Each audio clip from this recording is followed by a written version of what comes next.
আমি রুমি, 21 বছর বয়সী তরুণী। আমাদের এলাকায় আমাকে সবচেয়ে সুন্দরী মেয়ে বলা হয়, কারণ আমি দেখতে অনেক সুন্দর ছিলাম। শরীরের গঠন ছিল অসাধারণ। যে কেউ আমাকে একবার দেখলে আর চোখ ফিরাতে চায় না। আমার পরিবারে বাবা মা এবং একটি ছোট বোন আছে। আমরা দুই বোনই সুন্দর ছিলাম, আমাদের নিজস্ব ব্যক্তিত্ব আছে। আমার মা একসময় খুব সুন্দরী ছিলেন, কিন্তু সময়ের সাথে তার সৌন্দর্য কমেছে। এই বাড়ি থেকে বেরিয়ে কিছুক্ষণ পর আমি নিজেকে একটি অপরিচিত ভিড়ে পেলাম। এক মহিলা বললেন, তুমি জানো জেরিন তার পুত্রবধূকে কেমন করে চেক করেন? শুনে আমি অবাক হলাম। তিনি ব্যাখ্যা করলেন, তোমার শাশুড়ি জেরিন একজন ধাত্রী এবং মহিলা গর্ভবতী কিনা তা পরীক্ষা করেন। আমি অনেক ভয়ে ছিলাম, কারণ আমার পেটে অন্য কারোর সন্তান ছিল। তা কেউ জানত না। বন্ধুরা, আমার গল্পগুলো তোমরা শুনো, কিন্তু সাবস্ক্রাইব করো না। দয়া করে গল্পগুলো ভালো লাগলে ভিডিওটি লাইক, শেয়ার এবং চ্যানেলটি সাবস্ক্রাইব করো প্লিজ। ছোটবেলা থেকেই আমার পড়ালেখার শখ ছিল। ইন্টারমিডিয়েট পর্যন্ত পড়েছি। আমি সবসময় নতুন জামা, জুতা আর বিয়ের স্বপ্ন দেখতাম। বড় হয়ে কি হতে চাই তা বললে সবাই হাসত। যদিও তখন এসবের গুরুত্ব বুঝতাম না, তবু আমি বাবাকে সব বলতাম। মেইন মার্কেটে তার একটি ফলের দোকান ছিল। সে খুব বন্ধুত্বপূর্ণ ছিল। আমাদের পরিবারে বাবা মা ঈশ্বরের কাছে দুটি মেয়েকে পেয়েছিলেন এবং আমাদের দেখে রাখতেন। ইন্টারমিডিয়েট শেষ করার পর আমি বাড়িতেই ছিলাম। মা আমাকে রান্নাঘরের কাজে জড়াতে চাইতেন। তিনি বলতেন, রান্নার দক্ষতা সারা জীবনের জন্য প্রয়োজনীয়। যদি কোনো মহিলা হান্ডি এবং রুটি রাঁধতে না জানেন, তবে ঘরে তার উপস্থিতি বা অনুপস্থিতি একই। তাই মা প্রতিদিন আমাকে রান্না শেখাতেন। কখনো আমি উৎসাহ নিয়ে শিখতাম, কখনো শুধু মায়ের পাশে দাঁড়িয়ে থাকতাম।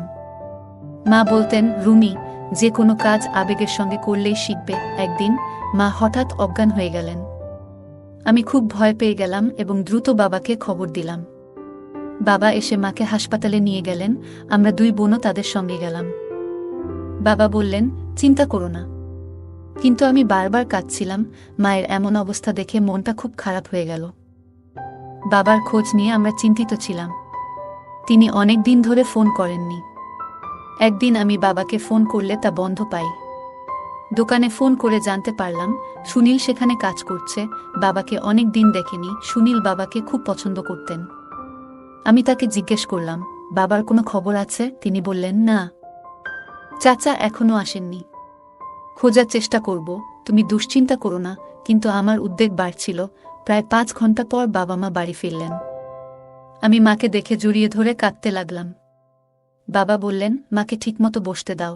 আমি মাকে সোফায় বসালাম। মা খুব ক্লান্ত ছিল। জানতে পারলাম মায়ের রক্তশূন্যতা ও উচ্চ রক্তচাপ ছিল।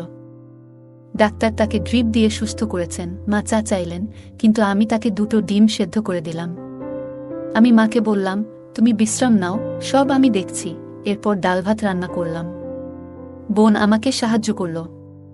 কিছু দিনের মধ্যেই মায়ের স্বাস্থ্যের উন্নতি হলো। একদিন মা বললেন, তুমি অনেক বড় হয়েছ। আমি গর্বিত। মা ভালো না থাকায় আমি কলেজে যেতে চাইনি। মা অসুস্থ হলে কে দেখবে, এই চিন্তায় আমি কলেজে ভর্তি হতে চাইনি। কিন্তু মা জোর করে ভর্তি করালেন, কারণ তিনি জানতেন পড়াশোনা ছাড়া কিছু হয় না। সকালে বাবা আমাকে কলেজে নিয়ে যেতেন। কলেজ থেকে ফিরে আমি সন্ধ্যার খাবার রান্না করতাম। একদিন আবহাওয়া খারাপ ছিল। গুরুত্বপূর্ণ অ্যাসাইনমেন্ট জমা দিতে কলেজে গিয়েছিলাম। ফিরে আসার সময় কালো মেঘ ও বৃষ্টি দেখে চিন্তিত হলাম। কলেজের গেটে সুনীলকে দাঁড়িয়ে থাকতে দেখলাম। সে বলল, চাচা ব্যস্ত ছিলেন, তাই আমি তোমাকে নিতে এসেছি। আমার রাগ হলো, তারপরেও তার পেছনে বসে বাড়ি ফিরলাম। বাইকে বসে ভিজতে ভিজতে সুনীলকে স্পর্শে অদ্ভুত অনুভূতি হলো। স্পিড ব্রেকারে ধাক্কা লেগে তাকে জড়িয়ে ধরলাম। আমি লক্ষ্য করলাম সুনীল লুকিং গ্লাসে আমাকে দেখছে বারবার। তার এই স্পর্শের অনুভূতিটা আমার কাছে অদ্ভুত লাগছিল। কিছুক্ষণ পর সুনীল আমাকে নামিয়ে দিয়ে বলল, সাবধানে যেও। তার কথা ভাবতে লাগলাম। যদিও আগে কখনো এমন অনুভূতি হয়নি। বাড়িতে ফিরে নিজেকে কাজে ব্যস্ত রাখলাম। রাতে শুয়ে সুনীলের সাথে বাইকে বসার সেই মুহূর্ত মনে এলো। সুনীল আমার মনে ও হৃদয়ে জায়গা করে নিল। ওই সময় আমার মনে নানা অনুভূতি আসতে শুরু করল। আমি চিন্তিত হয়ে উঠে বসলাম। জানি না কেন, কিন্তু সুনীলের কথা ভেবে ভালো লাগছিল। বাবা ব্যস্ত থাকলে সুনীল আমাকে নিয়ে যেত। সুনীল চুপচাপ থাকত, শুধু চোখে চোখ রেখে কথা বলতাম। ধীরে ধীরে আমাদের বন্ধুত্ব গড়ে উঠল। আমরা বন্ধুত্বপূর্ণ হতে শুরু করলাম। কখনো আইসক্রিম খেতাম, কখনো গল্প করতাম। সুনীল প্রায়ই আমাকে নিতে আসত, কখনো কোথাও বসে কথা বলতাম। একদিন পার্কে বসেছিলাম, পুলিশ এসে সবাইকে সরিয়ে দিল। তখন ঠিক করলাম, আর কখনো এভাবে বসব না। সুনীলকে সেটা জানালাম, কিন্তু মন থেকে তাকে ভুলতে পারলাম না। একদিন সুনীল প্রস্তাব দিল, চল কাল আমার বন্ধুর বাসায় যাই। ওর মা শহরের বাইরে, আমরা একটু সময় কাটাবো। আমি রাজি হলাম। মাকে বললাম কলেজে শো আছে, তাই তৈরি হচ্ছি। মাকে চুরি করে বললাম, মা সম্মতি দিলেন। একটু লজ্জা লাগলেও প্রেম আর যুদ্ধে অনেক কিছুই হয়। রিকশা নিয়ে বের হলাম, কিন্তু কলেজের বদলে অন্য পথে চললাম। কিছুক্ষণ পর সুনীল এসে ওর বন্ধুর বাসায় গেলাম। সেখানে ছোট একটা ঘর ছিল। বুঝতে পারলাম এখানে আসা ভুল ছিল। আমার হৃদস্পন্দন এত জোরে ছিল যে কিছুই বুঝতে পারছিলাম না। সুনীল আমার হাত ধরে কথোপকথন শুরু করল এবং আমরা একে অপরের কাছাকাছি চলে এলাম। আমরা আবেগে ভেসে গেলাম। পরে সুনীল লজ্জিত হয়ে বলল, মাফ করে দাও, আমি এটা চাইনি। আমিও কিছু বলতে পারলাম না, কারণ এতে আমারও সমান দোষ ছিল। আমি তাকে থামানোর চেষ্টা করিনি। তারপর তাকে বললাম, আমাকে বাড়ি পৌঁছে দাও। সুনীল ভয়ে ছিল আমি রাগ করব কিনা। আমি বললাম, না, এখন কিছু বলতে চাই না। বাড়ি পৌঁছে মা জিজ্ঞেস করলেন, কি হয়েছে? আমি বললাম, শরীরটা ভালো লাগছে না, হয়তো বিপি কমে গেছে। মা আমাকে বিশ্রাম নিতে পাঠালেন। আমি বিছানায় শুয়ে পড়লাম। নিজের ওপর ঘৃণা অনুভব করছিলাম। পরদিন কলেজে যাইনি, টেনশনে শরীর খারাপ হয়ে গেছিল। সুনীল এর সাথে সম্পর্ক খারাপ হলো না, কিন্তু কিছুই আগের মতো ছিল না। 3 দিন পর সুনীল এর সরি বলার অপেক্ষায় ছিলাম। আমি চাইছিলাম যত তাড়াতাড়ি সম্ভব সুনীলকে বলি, এই পরিস্থিতি থেকে দূরে থাকি। আমার পরিবারকে জানিয়ে বিয়ের কথা বলো, কিন্তু সুনীল যেন হারিয়ে গেছে। তার খোঁজ পাই না, খুব চিন্তিত। একদিন বাবাকে জিজ্ঞেস করলাম, বাবা, সুনীল কোথায়? বাবা বললেন, আমি তাকে চাকরিচ্যুত করেছি। সে দোকানের অনেক ক্ষতি করেছে। শুনে আমি স্তব্ধ হয়ে গেলাম। সুনীল আমাকে প্রতারণা করেছে, আমাকে একা ফেলে গেছে। আমার মা অসুস্থ হয়ে পড়লেন, তাকে হাসপাতালে নিতে হলো। 3-4 দিন পর মা বললেন, রুমিকে বিয়ে দিতে হবে। বাবা রাজি হলেন। তখন জানতে পারলাম আমি মা হতে যাচ্ছি। খুবই হতাশ, আত্মহত্যা করার কথা ভাবছিলাম। মা জোর দিয়ে বললেন, 8 দিনের মধ্যে বিয়ে করতে হবে। আমার বিয়ে ঠিক হলো সুজয়ের সাথে। মা বাবার পছন্দ। সুজয় 12 বছরের বড় আর ব্যাংকে চাকরি করেন। তার প্রথম স্ত্রী তাকে তালাক দিয়েছেন। আমি কিছু বলতে পারলাম না, কারণ আমার পেটে সুনীলের সন্তান। বিয়ের সিদ্ধান্ত নিতে হলো। আমার গর্ভাবস্থা 2য় মাসে ছিল। বাবার সিদ্ধান্তে বিয়ের তারিখ ঠিক হলো। 1 সপ্তাহ পরে বিয়ের দিন মা সুজয় এর উঠানে এলেন। আমার মা বাবার চাপের কারণে বিয়েতে রাজি হতে হয়েছিল। নতুন বাড়িতে এসে প্রথম কয়েকদিন খুব অস্বস্তি লাগছিল। এলাকার মহিলারা আমাকে দেখতে আসছিলেন, আর আমি অপরিচিত পরিবেশে খুব নার্ভাস ছিলাম। সব সময় ভয়ে থাকতাম আমার গোপন কথা যদি কেউ জেনে যায়। একদিন শাশুড়ি আমাকে পরীক্ষা করতে এলেন। আমি কাঁপছিলাম, মনে হচ্ছিল আমার গোপন কথাটি ফাঁস হয়ে যাবে। আমি বললাম, এই জামা কাপড়ে কিছুক্ষণ বিশ্রাম নিতে চাই। শাশুড়ির চোখ আমার শরীরের উপর এক্স-রে মেশিনের মতো ঘুরছিল। আমি খুব ভয় পাচ্ছিলাম। তখনই সুজয় রুমে ঢুকলেন। সুজয় 35 বছরের হলেও দেখতে ভালো ছিলেন। সুনীলের প্রতারণার পর আমি নিজেকে বলেছিলাম সুজয়কে বিশ্বাসঘাতকতা করব না। সুজয় যখন আমাকে আংটি পরালেন, আমি নিজেকে তার প্রতি অনুগত হওয়ার প্রতিশ্রুতি দিলাম। পরদিন সকালে শাশুড়ির আশীর্বাদ নিতে গেলাম। তিনি কিছুক্ষণ চুপ করে থাকলেন, তারপর বসতে বললেন। তার মনোভাব বুঝতে পারছিলাম না। আমি মনে মনে ভাবছিলাম, আমি কি এই নতুন জীবনে সুখী হতে পারব? আমি বুঝতে পারছিলাম না কি করব। সকালে উঠে আমি রুমে চলে আসলাম। সুজয় তখনও ঘুমাচ্ছিল।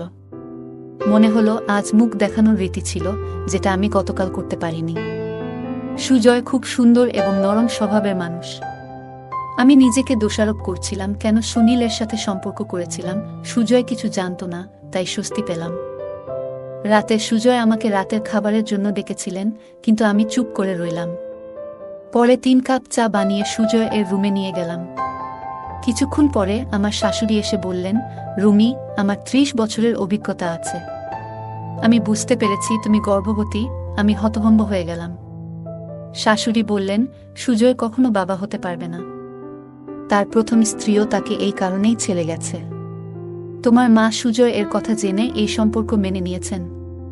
তুমি সুজয়কে সব কথা বলে দাও, না হলে সে জানতে পারলে খুব রেগে যাবে। আমি চুপ করে রইলাম, মাথা নিচু করে রুমে ফিরে এলাম। বুঝতে পারছিলাম না কিভাবে সুজয়কে সব বলবো। সারা রাত এভাবে কাটালাম। সুজয় ঘুম থেকে উঠে আমাকে এভাবে বসে থাকতে দেখে বললেন, রুমি, তোমার কি হয়েছে? এভাবে আছো কেন? আমি আবেগে তাকে সব সত্যি বললাম। সুজয়, আমি ভুল করেছি।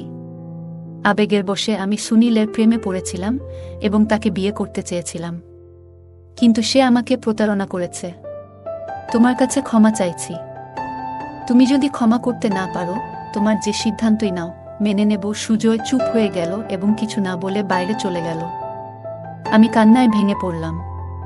পরে ব্যাগ গুছিয়ে আম্মুর বাসায় চলে গেলাম।